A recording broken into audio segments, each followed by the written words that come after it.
Hello there, how you going? Welcome to Sydney, Australia. Now, I've made this video before, so it might seem like a deja vu, but my first video I made a couple of days ago, I felt I rambled on a bit and was a bit too repetitive. So here we go again, less is more. Recently there's been a story in the media. No, I'm not talking about the climate change summit in Copenhagen. What am I talking about? People often ask. Well, I'm talking about a rat being killed on the British reality show I'm a Celebrity, Get Me Out of Here, which is filmed a few hundred k's up the road in northeastern New South Wales.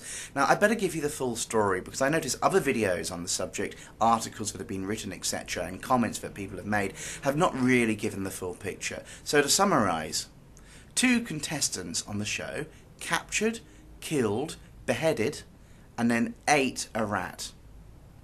The RSPCA investigated and had pressed charges, and the police have charged them. They were due in court on February the 3rd. But that's not the full story. A lot of people have accused the RSPCA New South Wales of overreacting. What happened was, a British journalist in the UK made an official complaint to the RSPCA in New South Wales. ITV, as an agreement, whenever animals are used on the set of I'm a Celebrity, Get Me Out of Here, or going to be eaten, etc., RSPCA New South Wales have to have a member, an employee, on the set with the producers to observe what's going on and ensure that, nothing outside the law takes place. On this day, a rat was used on the show that was, of course, killed and eaten, and RSPCA New South Wales were not informed that an animal was going to be used on the set.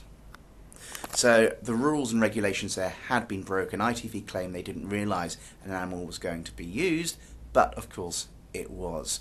RSPCA had an official complaint from the journalist. They had to investigate. For them not to investigate something such high profile as this, they really wouldn't have been doing their job, and they would have been accused of not acting on the information. Yes, there are times the RSPCA can't act on something. They don't have a great deal of resources, as some organisations do. They can only look into so much. But something as high profile as this, if they didn't do anything, think of the reputation of the RSPCA. It would be even more damaged than the fact that they did do something. So really they are damned if they do and damned if they don't. I think their hands are tied in this instance. Also, according to New South Wales regulations, if an animal is going to be used on the show, it has to be an animal that is bred for food and bred to be eaten. Now, you might say that's hypocritical, but those are the rules. Now, the issue with this rat, and this is what a lot of people have not said, it was a domesticated rat, not a wild rat. It was the equivalent of a pet rat that had been put into the show. Why, we're not quite sure.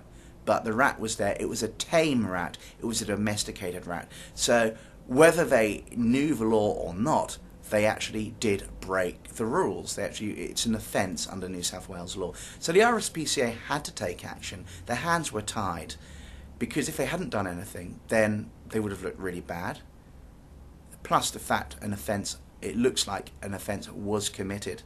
So really, they had no choice but to take action. So I think if you're going to blame anybody, it's ITV who claim they were ignorant of the rules. Ignorance is not really an excuse. So blame ITV, but to accuse the RSPCA New South Wales of overreacting, I think that's a call too far. I think, as I say, their hands were tied and they had very, very little choice but to press charges. Anyway, that's my view. Thank you.